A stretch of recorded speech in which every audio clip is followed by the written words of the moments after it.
오늘 은혜 받으실 말씀은 시편 126편입니다. 126편 1절에서 6절까지 말씀이 되겠습니다. 126편 1절로 6절의 말씀 다 같이 우리 합독하시겠습니다. 127편이죠 오늘은. 우리를 제가 잘못 올린 걸 봤어요. 시편 127편 1절에서 5절. 시편 127편 1절에서 5절까지의 말씀을 다 같이 봉독하겠습니다. 야훼께서 집을 세우지 아니하시면 세우는 자의 수고가 헛되며 야훼께서 성을 지키지 아니하시면 파수꾼의 깨어 있음이 헛되도다. 너희가 일찍이 일어나고 늦게 누우며 수고의 떡을 먹음이 헛되도다. 그러므로 야훼께서 그의 사랑하시는 자에게는 잠을 주시는도다. 보라, 자식들은 야훼의 기업이요 태의 열매는 그의 상급이로다. 젊은 자의 자식은 장사의 수중의 화살 같으니 그것이 그의 화살통에 가득한 자는 복되도다. 그들이 성문에서 그들의 원수와 담판할 때에 수치를 당하지 아니하리로다. 아멘. 이 말씀으로 하나님께서 복을 주십니다라는 제목으로 은혜 말씀을 나누겠습니다. 시편 127편은 역시 성전에 올라가면서 부르는 노래 그렇게 되어 있습니다. 몇 편이라고 그랬죠? 120편부터 134편까지 순례자들이 성전에 올라가면서 부르는 찬송 시입니다. 그게 120편에서 134편이 기록되어 있어요. 그 중에서 시편 127편이 한 편이죠. 시편 127편은 다윗이 지은 게 아니고 솔로몬이 지었다 그렇게 이야기를 합니다. 솔로몬이 지은 시편이 딱 두 편이 있어요. 더 많이 있을 텐데 왜 이 시편에 두 편만 편집을 했는지 모르겠어요. 72편하고 우리가 살펴봤던 72편하고 127편 이 두 편밖에 되지 않습니다. 솔로몬은 다윗의 아들로서 세상의 모든 영화를 누렸던 사람이잖아요. 예루살렘 성전도 짓고 금은보화가 창고에 가득하고 부인도 1000명이나 되고 정말 아득하죠, 그죠? 1000명 부인 이름 다 기억할 수 있는지 모르겠어요. 그 왕궁에서 이렇게 막 뛰어놀 때 아들들이 내 아들인지 다른 자식 아들인지 구분이 안 될 거예요, 그죠? 한 명씩만 나와도 1000명이잖아요. 그리고 부인은 얼굴 다 확인할 수 있는지 모르겠어요. 되게 부인을 많이 두면은 행복할 것 같은데 얼마나 괴롭겠어요, 그죠? 그렇지 않나요? 한 부인을 이렇게 섬기기도 쉽지 않지요, 그죠? 서로 생각이 다르고 가치관이 다르고 마음을 모아서 정성스럽게 섬긴다는 게 쉽지 않습니다. 서로가 그런 거죠. 그런데 1000명을 뒀다. 물론 뭐 거기에 비서들도 있고 보살핀 사람들이 있다고 하지만은 정말 힘들 거. 왜냐하면 사랑이 1000개로 쪼개지는 거 아니겠어요? 사랑이 하나로 집중해야 되는데 사랑이 1000개로 쪼개지면은 정말 그 마음에 번뇌가 이루 말할 수 없을 겁니다. 물론 남자의 마음에는 방이 여러 가지 방이 있다고 그러잖아요. 남자의 마음은 여러 가지 방이 있어서 이것도 주워 담고 저것도 주워 담고 그런다고 그러지만 1000개 방은 감당하기가 정말로 어려울 겁니다. 그러한 솔로몬이 결국은 부 때문에 여러 가지 실책이 참 많았습니다. 그런 중에서 하나님 앞에 이제 찬양하며 나온 이 시편이 두 편이나 기록되어 있어요. 다윗은 수도 없이 기록됐죠, 그죠? 수도 없이 이 시편 안에 다윗의 시와 찬양을 부른 것이 담겨 있습니다. 솔로몬은 더 좋은 환경이었고 더 멋지게 나라를 통치할 수 있는 주어진 위치에 있음에도 불구하고 오히려 다윗보다도 못했다고 이렇게 성경은 평가합니다.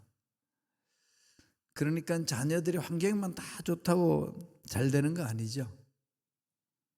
중요한 것은 뭐겠습니까? 말씀 안에 서는 거죠. 왜 솔로몬이 그 좋은 환경 속에서도 자기 아버지보다도 더 이렇게 뛰어난 업적 하는 듯 하면서도 실패하고 그랬을까요? 결국은 하나님과 관계 문제거든요. 관계 문제. 성경은 늘 그걸 강조합니다. 하나님과 얼마나 깊은 교제를 이루느냐. 이거 중요한 거죠. 이 세상에 다 사라지잖아요. 그렇게 뭐 화려한 왕궁에서 살고 또 여러 부인을 거느리고 살지만 죽었어요 벌써, 그죠? 이 세상에 없습니다. 다 끝나는 거 아니겠어요? 그리고 그 예루살렘 성전도 지금 다 파괴되고 없고 그냥 통곡의 벽만이 있습니다. 그런 거 생각해 보면 이 세상에 영원한 건 없다. 가져갈 건 없죠. 그러니까 영원한 것을 사모해야 되는 거지. 영원한 것. 그런 가치관을 갖도록 자꾸 우리가 훈련해야 돼요. 이 세상에 살다가 보면은 그 세상에 있는 거 없어지는 거 다 아는데도 당장 필요하니까 눈에 보이니까 손에 잡히니까 왜 저 사람은 가지고 있는데 나는 왜 못 가지나 안타까우니까 몸부림치는 거 아니겠어요? 그럴 때 우리들은 하나님 생명이 있기 때문에 그러한 생각, 만모니즘 이 생각과 싸워야 돼요. 싸워야 됩니다.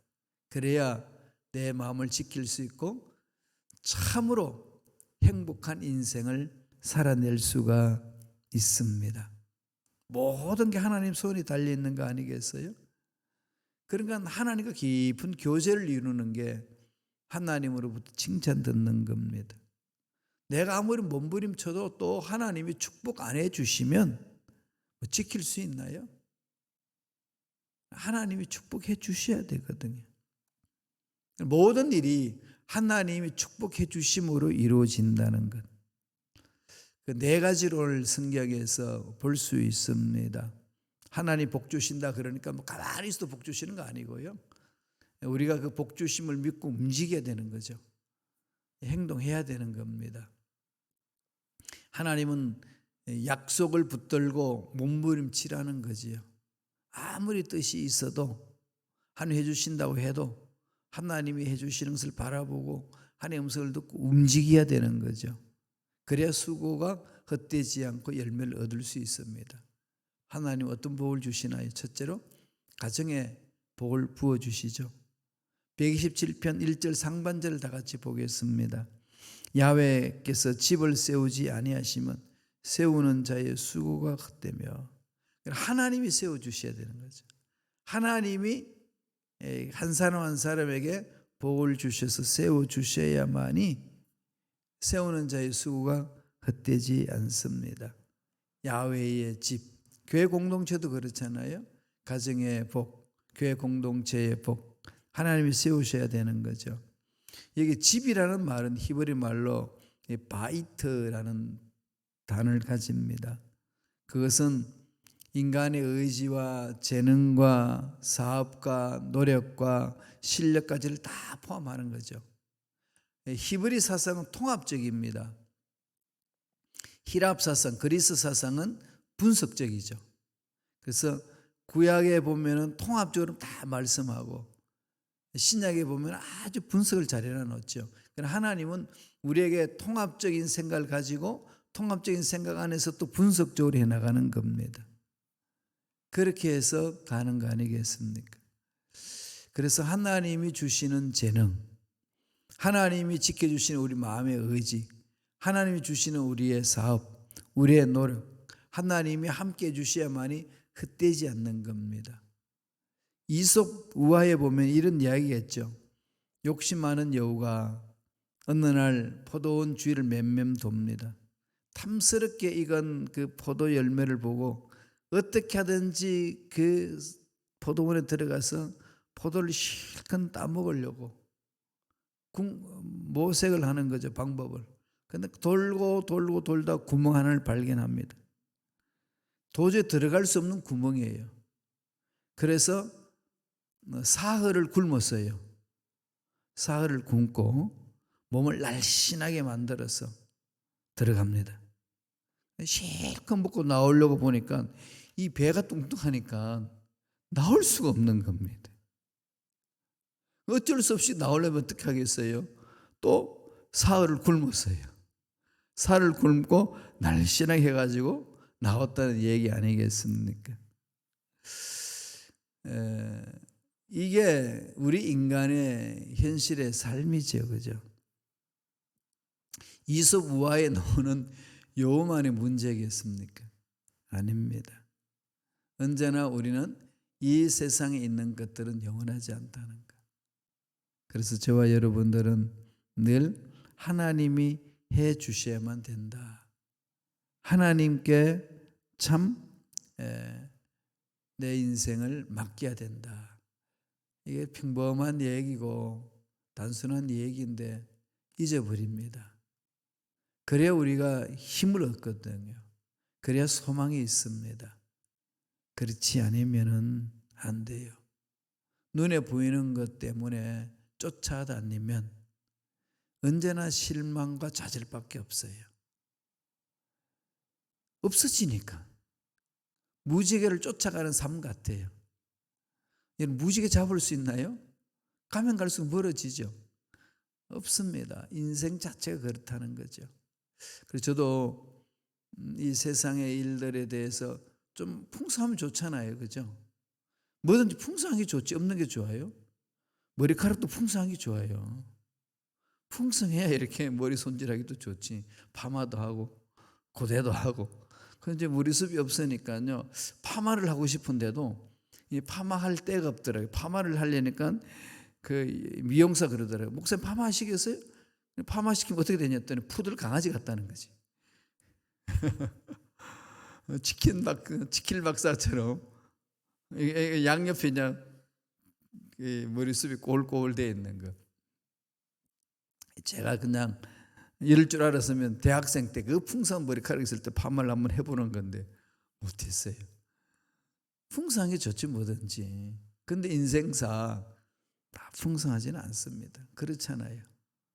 그래서 하나님이 주신 것에 대해서 만족하는 삶을 살라는 거죠.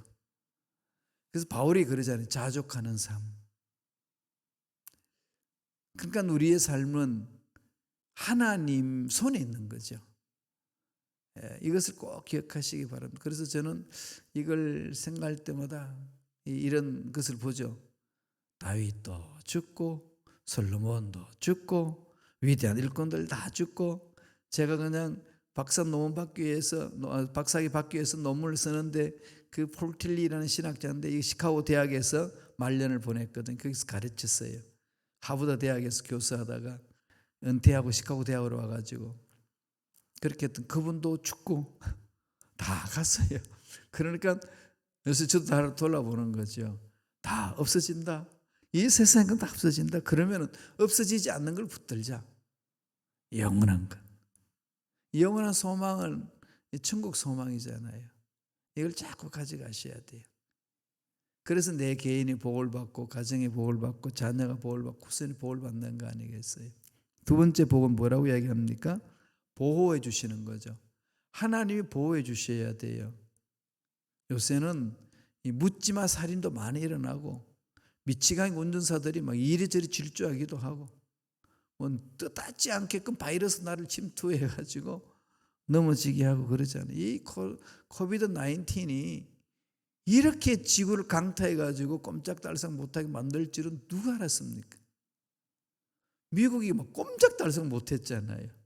최첨단의 무기를 만들고 최첨단의 과학을 자랑하고 그 최첨단의 문화와 이 모든 정치 시스템과 물자 풍부함을 가지고 그냥 전 세계를 이 다스린 듯한 경찰 노릇을 했었는데 코로나 딱 오니까 속수무책입니다.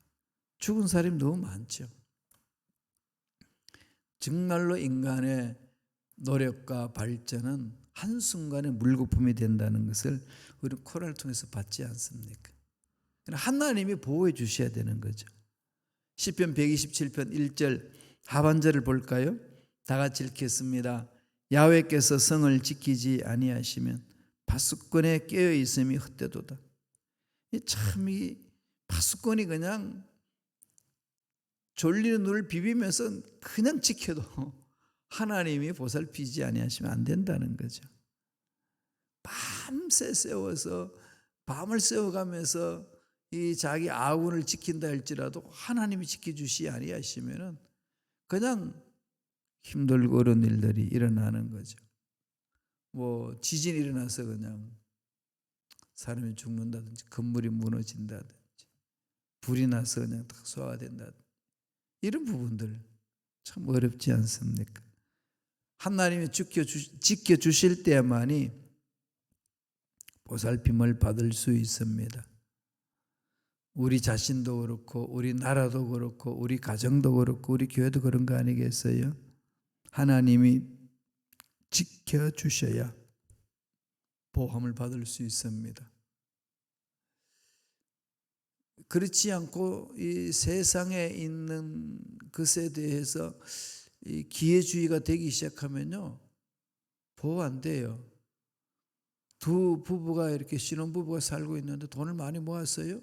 보물도 집에 가득 채워놓고 만족하며 미래를 그냥 막 그리며 살고 있는데 갑자기 편지가 왔어요. 딱 보니까 이 오페라, 이 최고의 오페라 하는 공연장에 초대장 2장이에요. 누가 보낸지는 모르겠어요. 보내줬어요. 얼마나 좋겠어요.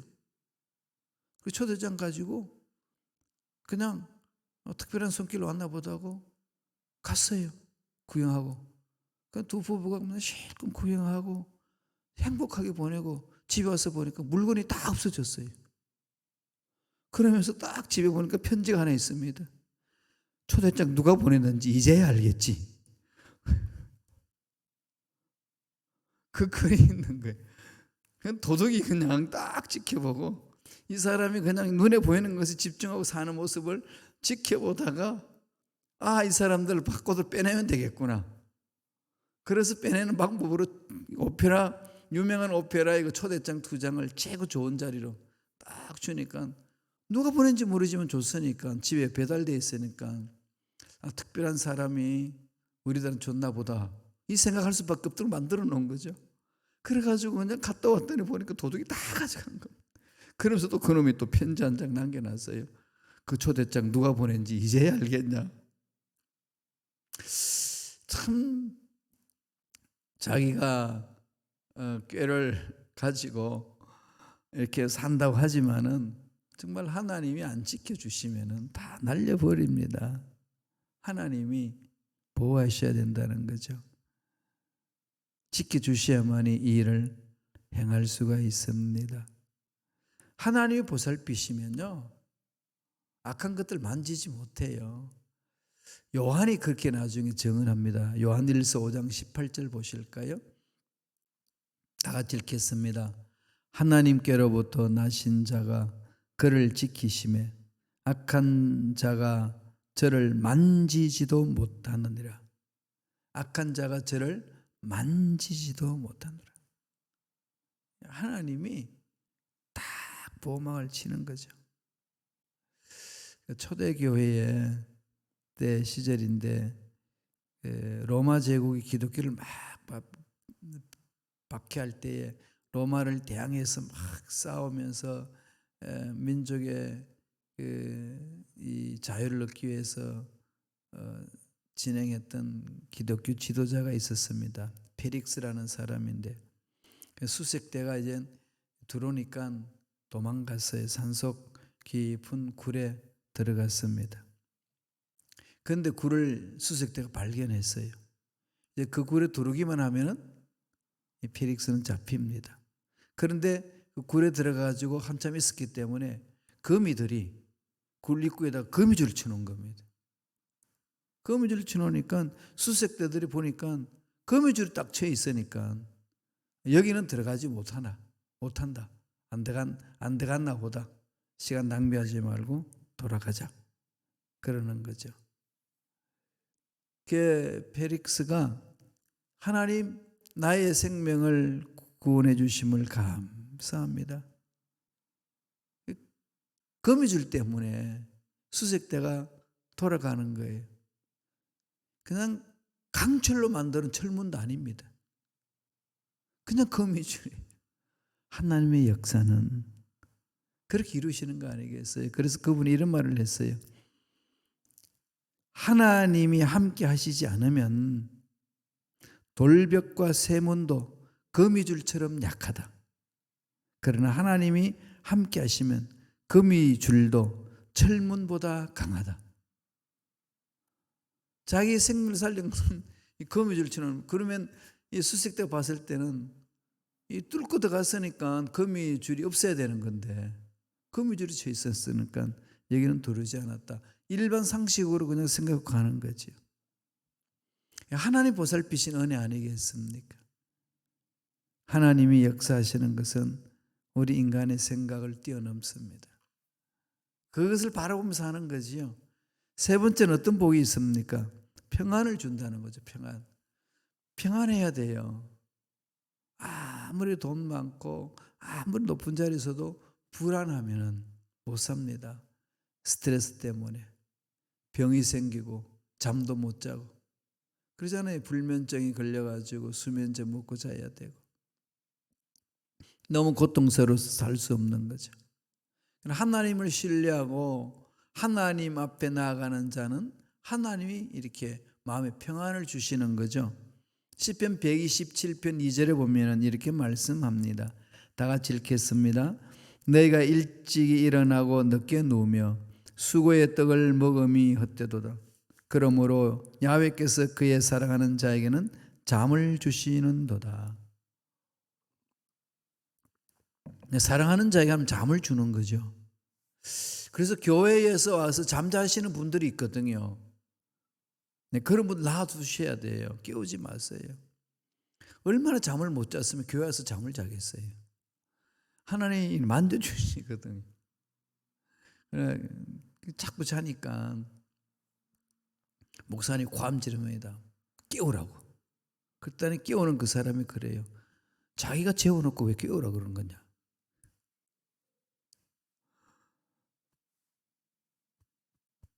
그거 두면 돼요. 잠자는 속에서도 하나님의 은혜가 있는 거 아니겠어요? 보세요. 말씀에서 그렇습니다. 야훼께서 그의 사랑하는 자에게는 잠을 주신다. 참 하나님 보살피신 은혜는 아름다운 거죠. 하나님이 함께하는 자에게는 평안이 있습니다. 아무리 어려움이 있어도 평안하니까 육체적으로 피로하니까 잠이 오는 거죠. 그리고 밤새 불면증에 시달려가지고 고통스러운데 교회만 오면 잠이 잘 와. 너무 좋은 거잖아요. 그건 치유가 되는 건데 그건 모르고 무조건 깨우라고 그러면 안 되는 거죠. 어떻게 하든지 교회는 평안을 주는 거고 자유함이 있는 곳인데 중요한 것은 하나님을 만나게 하는 게 중요한 거 아니겠어요? 그게 꼭 내 방법으로 해야만이 만나고 그런 건 없습니다. 하나님 만져주시거든요. 베드로가 복음을 전하다가 잡혔어요. 그러니까 그 당시에 스데반도 순교당했고 순교당하는 모습들 막 이런 상황이 이루어지고 있는데 잡혔으니까 역시 베드로도 이제는 순교를 당해야 되는 겁니다. 감옥에 들어갔어요. 그런데 베드로 어떻게 한 줄 압니까? 베드로 얼마나 성질 급합니까? 불 같잖아요. 그러니까 오늘 밤 지나면 나 죽는다. 이거 생각하면 잠 자겠어요? 너무 고통스럽죠?